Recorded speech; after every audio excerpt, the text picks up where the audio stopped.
Fala, turma, por que que é tão difícil gerir um restaurante? Porque das pequenas e médias empresas, um restaurante é um dos negócios mais complexos para você ter lucro e sucesso.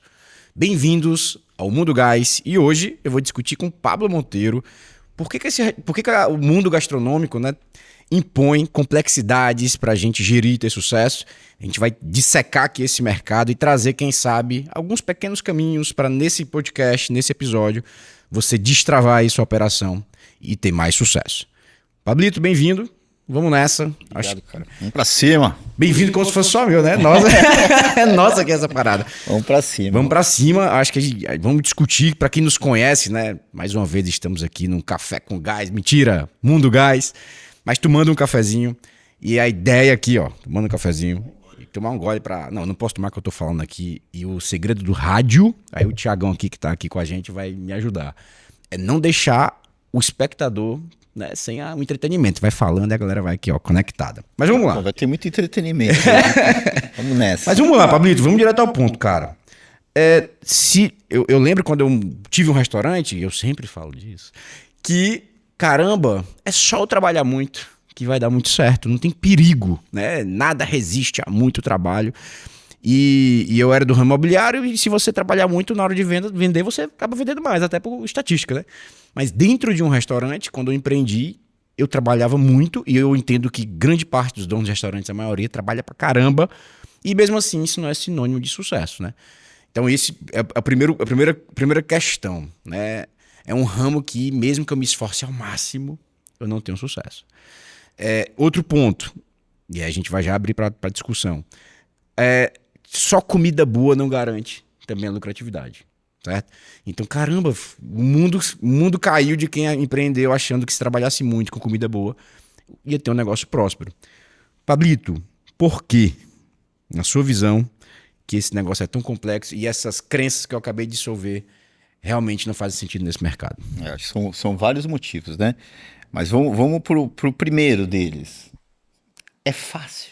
Um restaurante, assim, quando a gente olha um restaurante, ele é fácil, é simples, é um sistema simples, né? Um restaurante geralmente é uma pequena ou média empresa.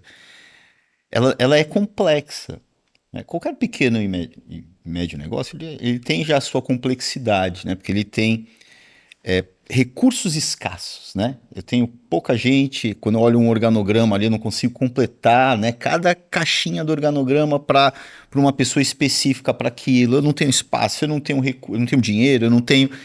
Mas um restaurante, a complexidade eu diria que é um pouco maior do que a média dos outros setores. Por quê, né? A gente mistura, né? Vou tentar ser breve aqui. A gente mistura indústria, né? Então eu tenho uma fábrica ali. Ó, dono de restaurante, você não sabia ainda, ninguém te falou, você tem uma fábrica aí, cara. Né? Você compra, você une matérias-primas, né? E converte aquilo em um produto. Você tem uma fábrica. Você tem, né? Entre a fábrica e o varejo ali, geralmente, tem, né, uma distribuidora, um atacadista, né? Você não tem isso, você já tem que produzir e entregar, né? Para a tua loja de roupa, você tem um varejo ali. Só que o teu varejo, ele é mais difícil que um varejo. Porque você precisa, né, que o dono de restaurante todo dia ouve, você precisa encantar o seu cliente. Né? Então você tem ali um teatro, um Circo de Solé, né, a questão da hospitalidade. Experiência, né? Disney, experiência. Né? Então, cara, eu tenho indústria, eu tenho uma distribuição ali, né? Por isso que muitas vezes a gente, para corrigir a imperfeição de um pequeno negócio, eu preciso de um centro de distribuição e produção, e eu tenho ali que atender o cliente com excelência, né? Com agilidade, excelência, né? E quando você tem um delivery, você vira logística. Aí eu já virei logística, né? Quando eu vou abrindo outros canais, vou aumentando a complexidade. E, né, quando eu falo de recursos escassos, com recursos ainda mais escassos. A minha fábrica, ela não tem espaço, ela não tem as pessoas. Eu tenho que comprar um ritmo semanal, eu não consigo manter estoque. O meu item é perecível, né? O cliente, ele pede e eu entrego. Pablo, self-service é mais fácil. Não, cara, é mais complexo ainda, porque não pode sobrar, né? Então, eu tenho uma complexidade nesse jogo muito grande, que, como você já introduziu, né? Somente a força não vai. tem que ter método, tem que ter jeito para eu conseguir lidar com toda essa complexidade. E eu entendo, Pablo, aí que eu sou uma fábrica com recursos escassos, inclusive com margens apertadas, né? A gente não tem uma margem grande de um restaurante. E quem toma conta da fabricação, da produção, não é um gestor, um engenheiro de produção, um administrador. É alguém ligado à criatividade, é alguém ligado à arte, né? Que é o chefe de cozinha. Ou o cozinheiro-chefe que nem passou por uma faculdade, muitas vezes. Então, quando a gente pensa em fábrica, a gente pensa em padrão, a gente pensa em escala, a gente pensa em controle. São essas a semântica de palavras que vem na mente, né? E ao contrário de quem está conduzindo essa fábrica é uma pessoa que, na faculdade de gastronomia, quando a fez, o que ela estudou de gestão lá, né? O que ela estudou de... Então, além dos recursos serem escassos, eles são descasados, talvez, ali. E muitas vezes a experiência Disney no salão e encantar o cliente, a gente não tem processo para isso. Então acho que meio que essa é a grande mistura. Isso dentro da estrutura de um restaurante, mas o que você poderia falar de mercado, assim? A gente vem melhorando as margens do ponto de vista de mercado, ou preços, ou inflação, ou vem piorando, né? Então qual é a nossa realidade, né? É fato, né, que ao longo dos anos, antigamente você até podia gerir lá, eu sempre dou o exemplo da padaria, né? Você podia gerir a padaria lá, o português tradicional da padaria, né? Fazendo continha ali no lápis, porque as margens eram maiores. Ao longo dos anos, a margem vai sendo diluída, né? O negócio está ficando mais apertado. Não dá para fazer só na força, né? Como eu mencionei, eu preciso de jeito, porque a margem, naturalmente, graças à competitividade, graças ao mercado, graças ao Estado, né, você começa a ter as margens se diluindo ao longo do tempo. Mas qual que é para a gente, talvez, a boa notícia, né? Que um negócio, estruturalmente, um restaurante, um negócio de food service, estruturalmente, ele pode ter uma margem de lucro boa. Né? Isso a gente vê todo dia, né? A gente pegando só um indicador de desempenho como referência, que é o custo da mercadoria vendida, o CMV, né? Em mais de 1.000 clientes, o que a gente observou? Existe uma lacuna, né, média no setor, né? O CMV, que hoje eu diria que na média está quase já se aproximando a 40%, poderia ser 32%, ou seja, uma lacuna média de 8 pontos percentuais. O que é isso? Isso daí é desperdício. Isso daí eu não tratar a minha fábrica como uma fábrica, eu não gerir, não ter planejamento e controle de produção, né? Então eu vou somando uma série de desperdícios que eu vou tendo essa lacuna.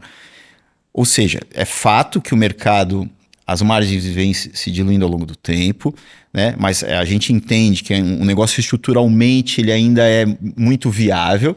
E o ponto positivo, né? Também tem ponto positivo. Cara, abre um restaurante, você vai ter venda. Então, ao longo do tempo, o mercado vem crescendo.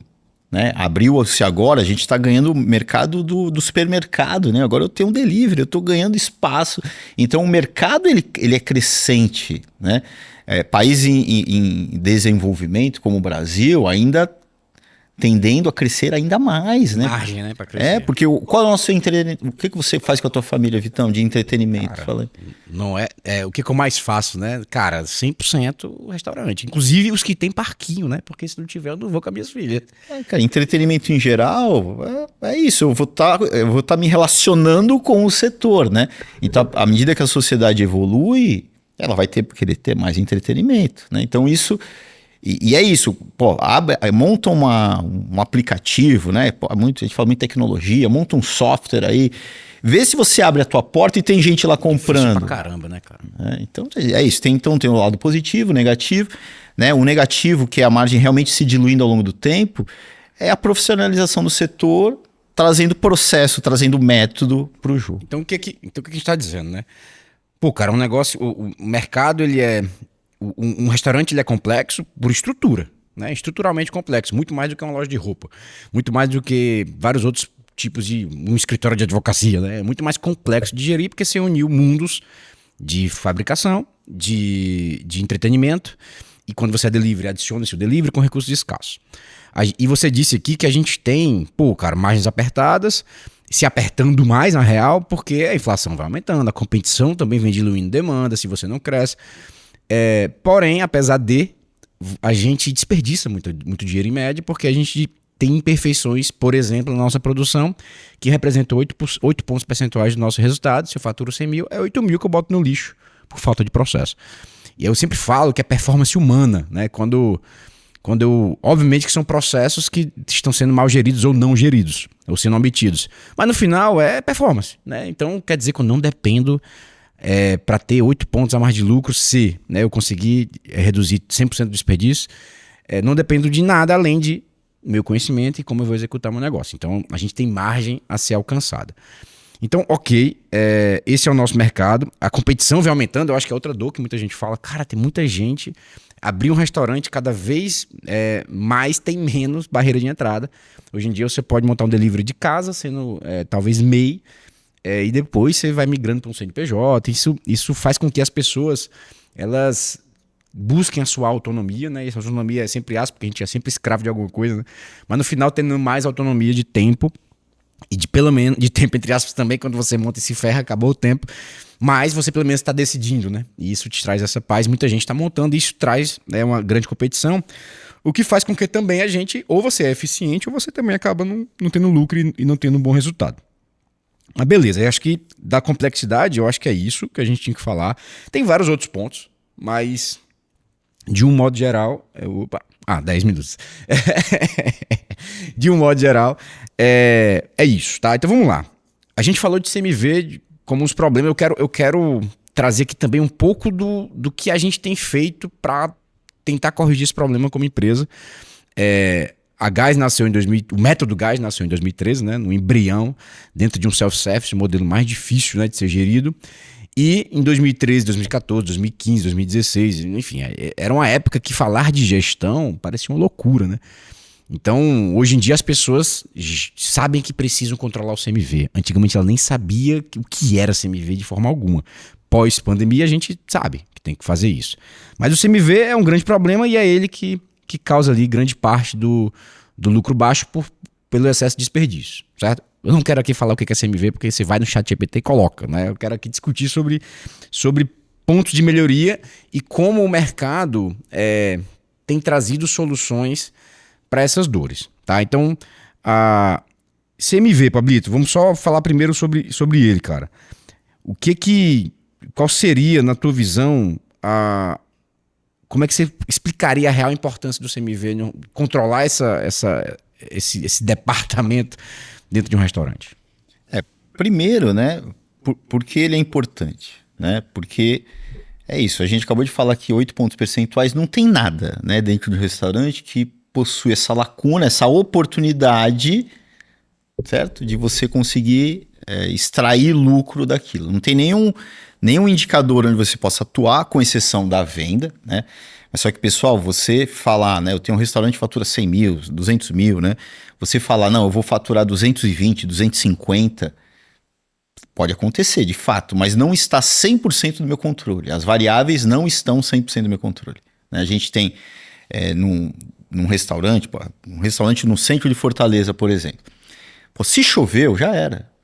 Já era aquele dia, por exemplo, né? Então, dependendo do teu cenário, você não tá, né? O CMV é aquilo depende totalmente de você. Tá no nosso controle. Tá no nosso controle. E um ponto positivo. Não depende da ferramenta. Não depende. Pablo, eu preciso de IA. Eu vejo muita gente travada, né? Eu preciso do melhor software do mundo. Eu preciso do RP. Eu preciso do sei lá o quê. Não, cara, não precisa de nada, certo? Você consegue começar, pelo menos, né, no papel, né? É muito mais o entendimento do que é. A lógica, né? E a lógica, né, ele possui uma cadeia, né? Não sei se vale a pena a gente entrar aqui bem rapidamente. Eu preciso, né, ter processos, né? Tudo que a gente fala que é feito de uma maneira amadora tem que ser criticado. Então, por exemplo, como que você compra? Começa na compra. Como que você compra? Alguém pega um papel lá, vai, conta o estoque, aí vai um outro alguém e toma a decisão de quanto comprou. Toda semana... Já é uma revolução, né? Mas enfim, cara, esse não é um processo, né? Então a gente tem ali, por exemplo, a gente traz para o jogo o ponto de reposição, a inteligência da compra está no ponto de reposição. Então você vai sempre repor aquele ponto de reposição. Se passar a faltar, pô, talvez o ponto não está muito bom, aumenta. Se está sobrando muito, diminui, enfim, né? Aí eu vou lá para o conferência de mercadoria, né? Muitos restaurantes não fazem até hoje, né? Você está comprando 1 quilo e está recebendo 950 gramas, já perdeu, né? Aí tem o que a gente chama de estoque central, né? Controlar o estoque num restaurante é muito difícil, pessoal. É muito difícil. Se todo o teu estoque está na cozinha, como que você vai controlar? O caixa, por exemplo. Ó, todo mundo pode botar a mão no dinheiro aqui do caixa. Tem controle? Não tem, então não tem como. Então eu tenho de alguma maneira proteger. Conceito de estoque central. Né? E aqui, né, a gente sempre aplica muito, entendendo a complexidade do setor, o conceito de que é melhor focar no que é mais importante. A gente entendeu que não tem como, por exemplo, eu eliminar, na maior parte dos casos, os 8 pontos percentuais de lacuna. Eu não tenho como eliminar aquilo, porque é tão imperfeito mesmo o restaurante que eu preciso controlar o que é fundamental. Se eu controlar o que é fundamental, conceito do Pareto, 80-20, a minha lacuna não vai ser de 8, vai ser de 3. Aí eu vou brigar para que ela seja de 2, eu vou brigar, né, depois que eu montar minha central de produção e distribuição, para que seja de 1, né? Enfim, então é um conceito de controlar muito bem o que é importante. Por isso que aí a ferramenta, ela passa, não é mais o teu gargalo. Que você controla só as proteínas você controla no papel. Lógico que a gente estimula que você controle no software, né? Mas para você começar, né, o primeiro passo, aí eu entro para produção. Pô, produção, cara, né? Não pode ser o plano de produção abre o freezer. O cozinheiro abre o freezer e descobre o que tem que produzir naquele dia. Não, é um processo. Hoje, segunda-feira, é o dia de se produzir isso, né? Na terça-feira, aquilo. Qual quantidade? Z, né? Depois que eu produzi, o rendimento esperado era aquele que eu havia planejado. Eu entrego as matérias-primas para a produção de acordo com a ficha técnica. Eu peguei o filé mignon para limpar, certo? Para limpar, para tirar as porções ali. Quanto que rendeu? Eu peguei 1 quilo, quanto que rendeu? O rendimento é o esperado? São práticas, são simples, certo? Mas que não são realizadas. Detalhes. Aí eu vou para a ficha técnica, lá na montagem do prato, eu vou... Enfim, é toda uma cadeia que no final vai fazer o CMV reduzir e a experiência do meu cliente aumentar. Porque impacta a experiência do cliente. Tudo isso que a gente falou aqui impacta, né? O cara vai receber lá um filé que um dia tem 150 gramas, outro dia tem 200. E outro, ele vai receber o filé porque foi feita a compra desse filé. Será que ele vai receber o filé? Será que ele não vai ter? Ah, não tem esse prato hoje, não tem aquele, não sei lá o quê. Aí tem que produzir de última hora, uma coisa que ninguém percebe, ó. Lá no teu caso, lá do teu bar, né? Tinha lá o camarão, não lembro, camarão na cumbuca, sei lá. Um camarão, sei lá o quê. Era empanado, né? Cara, imagine no dia você descobrir, né? No dia, não planejou nada, não fez o plano de produção correto no dia anterior, sei lá quando.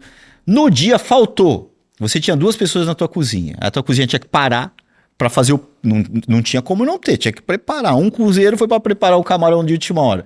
O que vai impactar? Toda a tua operação vai engargalar. O cara que pediu né? O cara pediu uma batata frita, cara, vai receber... Por que demora tanto uma batata frita? Porque, cara, o cara tá fazendo outra coisa, cara. Tá, né? Fazendo uma pré-produção quando era pra estar produzindo. Aí vai matando a operação toda. Cara, então... E eu costumo falar, cara, se CMV fosse um boleto, ninguém pagava. Porra, CMV... Hoje, lá no dia 10 de março, eu vou pagar 70 mil reais de um boleto. O que a gente faria? Porra, que boleto caro. Como é que eu vou pagar isso tudo? Não era pra ser 70 mil reais, era pra ser 40. Por que esse cara tá me enrolando? E descobri o motivo por que o boleto era pra ser 40 e foi 70. É juros, é multa? Não, é desperdício. Então, se fosse isso, é porque a gente não enxerga. Então, o CMV é invisível, né? Ele é um custo que vai acontecendo em pequenos detalhes. O Pablo aqui trouxe uma visão geral dessa cadeia. É como eu corto, é como eu recebo, é como eu compro, é como eu produzo. É a quantidade que vai estar lá disponível para a cozinha, que a gente quer que seja a menor possível. Tem muita gente na cozinha. Então, como é que eu controlo 10, 7, 5 pessoas dentro de uma... Né? É muito mais difícil a gente controlar esse insumo. Caiu no chão, eu comi, desperdi, enfim. E aí vem aquela... Qual é o sintoma claro que o CMV tá alto? Vendo, não vejo a cor do dinheiro. Vendo, comprando, só tô comprando insumo e vendendo, mas não vejo o dinheiro sobrar. Geralmente, Esse é o problema. Então o CMV é esse danado aí que a gente quer. CMV não é que é bom e ruim, né? Ele é um fato, né? Ele só tem que ser controlado para que ele seja adequado ao seu negócio e você possa lucrar no mínimo 15%. E o ponto crítico aqui, né, pô, Pablo, você falou um monte de coisa simples, mas como que eu faço tudo isso, cara, no dia, né? Aí entra a questão do método, né?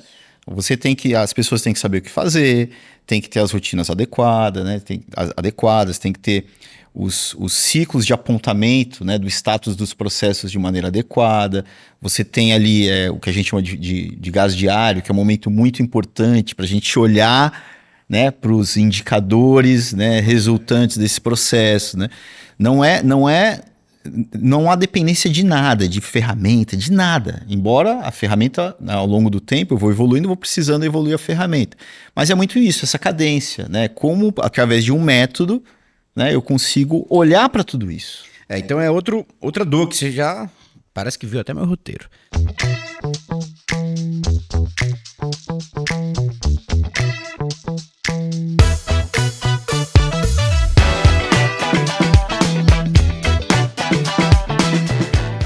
Então já é a próxima dor aqui, aguda, né? Cara, ninguém sabe o que a turma tá fazendo. Falta visibilidade na execução. A gente nem sabe o que ele deveria fazer. A gente acha, né? A gente, quando fala a gente, é o dono, né? O diretor. Eu acho que o cara tem que controlar o CMV. Eu acho que meu cozinheiro tem que produzir com eficiência e com baixo custo. Eu acho que o meu garçom tem que vender. Eu acho isso tudo. Eu quero, eu desejo. Mas desejo sem uma estrutura é só um sonho. Então, falta estrutura, né? O Pablo falou que, cara, falta estruturar. Não é, Pablito? O que deve ser feito, não é isso? Quem deve fazer, ou seja, qual função é responsável por aquelas atividades, como deve ser feito, né? Eu acho que o método de execução, como é que eu vou receber mercadoria, como é que eu vou fazer o plano de produção, né? O como, né? Ligado à educação da turma, o quando deve ser feito. Poxa, plano de produção deve ser feito à segunda à tarde, isso é uma coisa. Plano de produção deve ser feito segunda de 2 às 3 da tarde. É outra coisa. Então a gente está falando até de produtividade e tempo máximo de execução. E por fim, é o porquê, né? Que a gente está fazendo isso tudo, que é, cara, eu tô jogando esse jogo aqui como funcionário, e aí vem uma dor que a gente nem vai trazer como pauta aqui, mas é uma dor agudíssima, trazer como pauta, senão a gente só vai falar disso, que é gente, né? Pessoas engajadas, envolvidas, que é uma dor que talvez é a principal do mercado hoje. Mas por que as pessoas estão ali jogando esse jogo, acordando todo dia, pegando Uber, condução lotada, passa o dia no calor, né? A gente sabe que cozinha às vezes é insalubre, ou muitas vezes sim. Por que ela está fazendo isso se não for para ascender socialmente, né? Então, faltar essa estrutura é uma dor aguda. Talvez os donos de restaurantes não entendam que esse é o problema da dor, mas a dor é a sensação de improdutividade. Parece que é um jogo, né? Mal organizado, certo? Eu tô ali no jogo, vamos lá, um time de futebol ali. A gente começa pelo problema de como que tá organizado esse clube de futebol. Quem é o presidente, quem é o técnico, quem é o zagueiro, quem é o meio-campo, quem é. Né, que a gente começa ali no organograma. Né, aí já começa num grande erro. O dono de restaurante não é uma função. Não existe o cargo dono de restaurante, né? Não existe. Enfim, você, como dono de restaurante, o que você tem que fazer? Se você não sabe o que você tem que fazer, já começou errado. Pra gente, né, Vitor? Dono de restaurante, numa unidade de restaurante, ele tem que ser o diretor. Né? O diretor, e ele tem. Se ele não organiza, né, se ele não segue a função dele, já eu comecei a desestruturar tudo. Né? Diretor dá direção. Então, se ele primeiro não tem visão de crescimento, não sabe onde quer chegar, eu vou estar envolvendo como a minha turma, que é o porquê. Né? Por que a gente está aqui? O dono, os sócios estão lá para crescer, estão lá para prosperar, para ganhar dinheiro, para aumentar o lucro. Né? A equipe está lá para quê? Se esse negócio crescer e o dono me demonstra claramente como isso vai acontecer, quais são as oportunidades que eu vou ter aqui, eu vou crescer junto também. Pronto, opa, já fiz uma conexão, né? Virou um game, né? Já virou um jogo aqui, legal. O César Cielo lá, que não sei quantos anos ele começou a nadar, 10 anos. O cara, imagine o cara nadando, vai pra lá, vai pra cá, vai pra lá, vai pra cá, vai pra lá, por 10 anos para ganhar o quê? A medalha de ouro. Qual é a tua medalha de ouro? Se nem você, o dono, sabe, certo? Você com teus sócios não sabe, né? Que aí começa a ter conflito, inclusive, entre os sócios, né? Por que eu vou seguir investindo aqui? Por que eu não tiro dinheiro e investir no Bitcoin? Porque eu não sei onde eu quero chegar, Aí eu começo a ter conflito, cada um vai para um lugar, aí não tem como, né? Então é isso, essa medalha de ouro tem que estar muito clara. Aí tudo o resto é o que você mencionou, Aí eu vou organizando o jogo. Cara, legal, ó, Vitor, você faz isso, eu faço isso, no organograma. Cara, não vem me atrapalhar aqui, não. Agora você é diretor, cara. Você tem que cuidar da direção, tem que cuidar do orçamento, você tem que cuidar numa pequena estrutura ali de um negócio começando. Você cuida do marketing, você vai deixar o chefe de cozinha cuidar do marketing, o gerente de vendas cuidar do marketing, é você, né? Enfim, né? Aí cada um ocupando o seu papel, né? O que cada um faz. Aí a definição, lógico que clara, desse o que cada um faz, de preferência deixando claro através de indicadores, a gente chama de padrão. Ó, esse processo você cuida, esse é o padrão esperado, né? Para eu poder medir, para eu sair do campo da emoção e entrar um pouco na razão, né? A gente entende que o correto é sempre equilíbrio entre razão e emoção. O quando, que é o ritmo, né, Vitor? Sem o quando, cara, sem a rotina, turma, gerir uma fábrica, gerir um restaurante, é chato pra caramba. Porque é operação. É checklist de processo, é plano de produção, é plano de reposição, é processo, é rotina, é ritmo, não é aquilo que o cara estudou na faculdade de gastronomia. Não é o que os caras falam no Masterchef aí, não é, né? É muito melhor do que ser cliente, tá na praia, tomar um drink. Exatamente, não é. Rotina, é legal. Ó, eu sou dono, não sou disciplinado. Então, cara, pode até falar sobre isso, né? O que é um empreendedor aí, Vitor? Me ajuda aí. O que é um empreendedor num restaurante? Diferença de empreendedor, líder e gestor. Cara, outro ponto importante, né? A maioria dos donos de restaurantes é um empreendedor nato, porque tudo joga contra ele tomar essa decisão e ele o cara mesmo... cai pra dentro, né? Ele mesmo assim se joga. É o cara que se joga. Tem coragem, convicção, confiança. Ele é um cara otimista por natureza, então ele é um empreendedor. Mas isso não garante que ele vai ter sucesso, até porque 70% dos negócios gastronômicos quebram esses 5 anos, porque ele não é um gestor, né? E muito menos... ele pode até ter alguns aspectos de liderança, né? Mas ele não é essencialmente um gestor, que é um cara que tem que tocar o bumbo, o cara que tem que ter... não pode olhar para os números e indicadores e dizer, não gosto disso, né? Tem uns que falam, não quero saber dos números. Cara, o gestor ele precisa dos indicadores para poder tocar a cadência. Então, de um modo geral, o dono do restaurante é empreendedor, mas ele tem que virar um baita gestor para que esse negócio prospere. E se ele não tem apoio, ajuda, método ou direção, não vai dar certo, assim como não está dando. Ele tem muito gestor, né, que é tocar a operação. Numa pequena unidade, ele é o diretor, aí tem geralmente um líder de cozinha, um líder de salão, abaixo dele ali vendas e produção. Ele tem que orquestrar essa turma, ele está tocando a operação, né? Ou você consegue tocar a operação, ou alguém tem que tocar por você, mas é muito difícil se alguém tocar para você. E o líder, ele nasce, né? Porque também eu tenho o aspecto da liderança, que é como eu vou envolver a minha equipe nesse jogo. Aí é aquilo, onde eu quero chegar, eu tenho que estar vendendo esse sonho todo dia. Eu tenho que estar acreditando nesse sonho, né? Porque é isso que vai ter, né? Criar um sistema que seja uma coisa só. O que a gente vê no restaurante? Nós contra eles. É o que impera. Porque realmente cada um está com um objetivo ali, aí eu não consigo ter uma unidade. Não tem, e ferindo ali o princípio básico de uma empresa, né? Que são pessoas organizadas em busca do mesmo objetivo. E esse objetivo maior, ele sustenta os objetivos individuais. Então, o diretor, ele é o cara que orquestra tudo isso, né? E ele não só arquiteta, né? Faz a arquitetura dessa estrutura, como ele é o maestro dessa execução. Então, se ele não faz isso, ele acaba virando, né? Se ele não tem os processos e não está formando as funções e os cargos e as pessoas para tocarem cada um suas funções, ele vira o processo. E aí vem a dor, né, que a gente vem falando aqui. A primeira dor que a gente comentou aguda é o lucro, que a gente falou do CMV, mas tem outras alavancas, não vai dar tempo agora de falar de tudo. E tem também a dor da autonomia, de você estar preso nessa operação e eu precisar fazer tudo mesmo sem sabendo o que fazer exatamente. E o dono vira o sistema, o dono vira o processo, que quando ele sai o processo acaba. Né? Então, tudo que a gente mencionou aqui de criar o organograma, as funções, os processos, as rotinas, o porquê, jogar o jogo, equilibrar emoção e razão, faz com que você possa virar só o diretor do negócio, entre aspas, né? Só, é muita coisa, e formando as pessoas, gerando mais autonomia. Então, dentro das principais dores, a gente elenca duas, que acho que são as dores macro-mães. Mãe não, né? Dor não pode ser mãe, né, cara? Mãe é muito bom pra ter... a dor de... principais. De lucro, dinheiro, caixa, né? E virar um refém ou escravo do próprio negócio. Vamos lá, cara. Tem algumas dores crônicas, certo? Eu sei que a gente tem pouco tempo aqui, mas vamos lá. Dores crônicas. Cultura fraca de números. Né? Então o mercado ele é complexo, tá? A gente já falou de tudo isso. E aqui os sintomas disso, né? Então talvez as causas disso. Uma cultura fraca de números. A turma ela não quer muito saber de...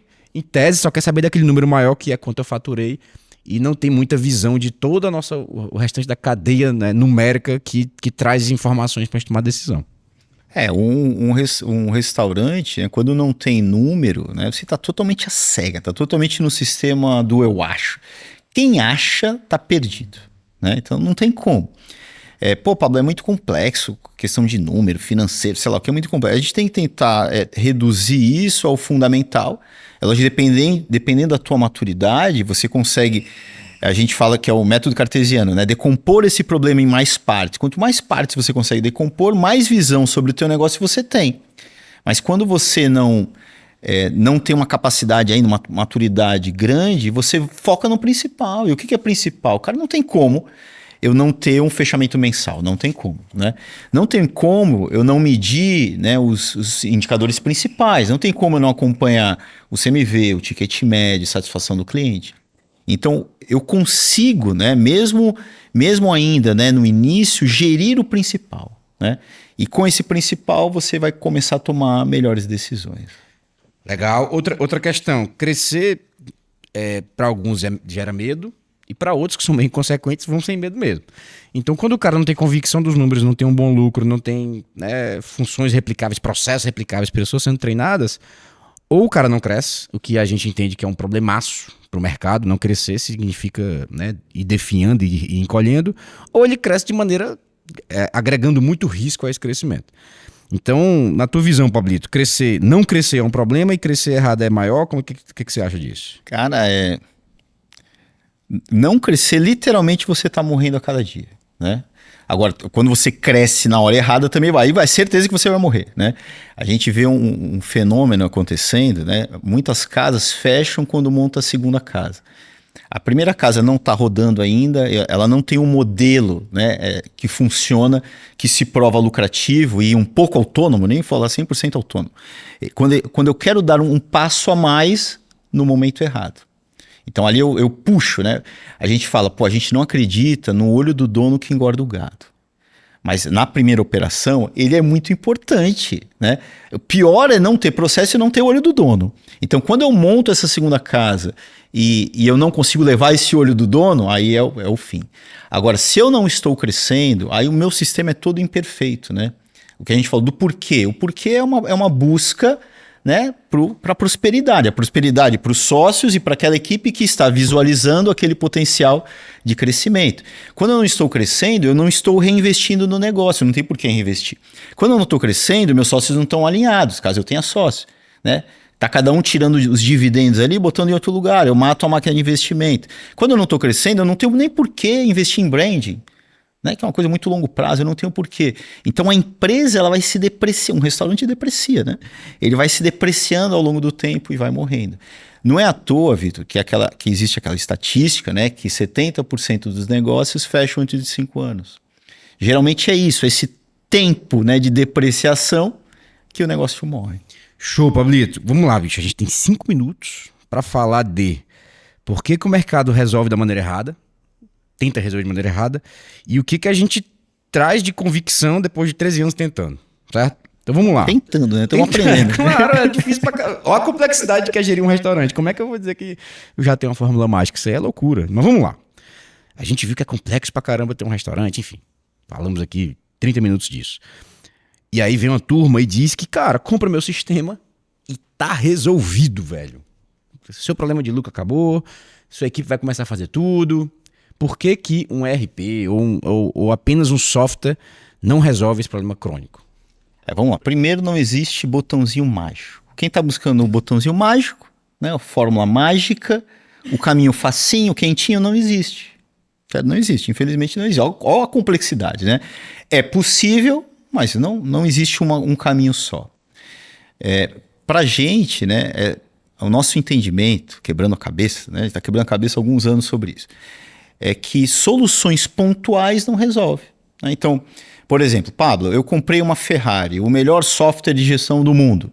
Vai resolver? Não vai. Porque pra gente, antes da ferramenta, o software é uma ferramenta, pessoal. Né? Agora a IA vai resolver minha vida? Não vai. Né? Antes da ferramenta vem o processo, vem o entendimento do processo, a lógica do processo. Um curso vai resolver? Não. Certo? É minha segunda pauta aqui. Curso também não então vai o curso vai resolver? Obrigado pela pergunta. Claro que não, óbvio que não, né? A gente até. Porra, educação é importante. Eu fico falando, né? Educação não resolve. Aí eu fico até será que não resolve, né? Porque a educação é o que sempre resolveu as coisas, mas qual a questão? Né? Você comprar um curso ou uma mentoria e, primeiro, se você assistiu e participou e foi muito bem, isso também não garante que você vai ter resultado disso, porque você precisa aplicar aquele conhecimento. Então, o conhecimento ele é um poder em potencial. O real poder está na execução daquele conhecimento e você vai ter o resultado disso. Então, cursos e mentorias, ainda mais como são vendidos, né, hoje em dia, com infoprodutores, eles são vendidos, né, na percepção de quem está vendendo aquilo como um produto de escala, ele quer poucos pontos de contato porque isso é caro, é difícil formar consultores em larga escala. E se der errado, a culpa é do cara que compra. Se der errado, a culpa é do cara que compra. Então, ainda fala que você não estava preparado para comprar minha solução. Então, cara, não é esse o ponto, né? E conhecimento hoje em dia é commodity, turma. Né? Conhecimento, cara, cadê o método de gestão? Tá no ChatGPT, tá nas IAs, tá aí, cara, agora aplica lá. Né? Olha a complexidade da questão, o real, a dificuldade é a implementação. Então, a educação, ela é fundamental, mas sem a aplicação, ela não valeu nada. Certo? Aí soma o consultor. Pô, só um consultor você botar vai resolver? Não vai também, né? Ele vai lá, vai transforma de maneira definitiva, né? Ou seja, qual que é a nossa conclusão, né? Nós não somos, nós precisamos da tecnologia, precisamos do software, precisamos da educação, do apoio humano, né? E do apoio humano, do consultor, do especialista, né? Então, a nossa conclusão é que essas partes de maneira isolada não funcionam. Agora, elas somadas, aí sim, né? Sobretudo com um método. Você precisa de um método. Se você, Paulo, eu quero inventar um método agora, não dá. Certo? Não dá, é muito difícil, vai demorar muito tempo. Então se agarre a um método, não vou falar que é o método GAS, um método, né? Um método de gestão que, infelizmente, no nosso setor, você não vai comprar um livro, vai fazer um MBA, bota um cara de MBA de Harvard, ele não vai tocar uma padaria, né? Porque é outra lógica, certo? Não tem muita literatura, não tem, né? É um outro mundo, é uma outra lógica, é um outro mecanismo, certo? E é isso, ao unir tudo, a gente consegue resolver aí o problema. Nessa pauta, cara, só para finalizar mesmo. Eu atendi ontem uma pessoa que ela é engenheira de alimentos e ela foi gerente de multinacional por 10 anos, sei lá, acho que foi 10 anos. E ela, cara, eu quero fazer transição de carreira, quero ter minha autonomia e montou um restaurante. E ela falou, meu Deus, eu não consigo fazer nada daquilo que eu fazia na fábrica. Eu era gerente da fábrica, produzia ingredientes, né, insumos e tal, e eu não consigo. Eu falei, cara, recursos escassos. Bem-vindo. Você é bem-vindo ao ramo, você está emocionalmente envolvida. Estar emocionalmente envolvida com o negócio significa que o risco é seu, né? E se ele não funcionar, a culpa é sua. E as consequências, o seu salário não vai cair na conta, né? Então, quando você soma toda essa complexidade que a gente falou, aí a gente fala, entre aspas, você emburrece. Você não consegue usar toda a capacidade que tem, porque você está ali dentro de um pequeno caos. Porém, aí para não acabar de maneira negativa, hein? Eu falei caos, não posso acabar o podcast. Porém, qual é a oportunidade que tem no ramo, Pablito? O mercado quebra 70%. Os negócios quebram 70% antes de 5 anos. Porém, o mercado cresce pra caramba. Onde é que está a oportunidade de quem faz o certo? Acho que é isso. É um mercado que, ele estruturalmente, a gente vê que um restaurante funciona. Ele funciona, né? Se você, sobretudo, o mercado ele é muito amador sob o ponto de vista de gestão, excesso de desperdício. Esse é o teu concorrente. Né? O nosso risco atual maior são esses grandes grupos que estão chegando, que aí eles já chegam aí sim roubando espaço realmente. Mas é isso, você sair do zero, né? Pô, Pablo, hoje eu não faço tudo que você falou que eu não faço nada. Para você ter uma gestão muito melhor do que a média do setor, é você começar a fazer duas coisas: medir o ticket médio, gerir o ticket médio, gerir o CMV, começar a controlar. São poucas coisas, né? Que você já dá um salto. Então, o mercado que você abre a porta, se você não fizer muita coisa errada, vai ter venda, né? E você fazendo poucas coisas ali, ajustando, entrando nesse mundo, né? Você consegue prosperar. Show, Pablito. Então, acho que é isso. Acho que esse episódio era pra gente trazer uma luz sobre a complexidade. A gente já falou disso várias vezes em outros vídeos, mas talvez atualizar o tema, né, de por que é complexo e qual caminho a gente tem que seguir para reduzir os problemas que a complexidade nos traz, um pouco de falar que essas soluções isoladas, cara, nem compre, não vai resolver, você tá precisando de grana aí, não é esse o caminho, e que há uma oportunidade grande, porque tua concorrência é amadora pra caramba, e você precisa prosperar antes deles. Então, turma, obrigado por participar, Pablito, obrigado por esse Mundo Gás aqui, e vamos pra cima até o próximo episódio do Mundo Gás. Valeu, galera.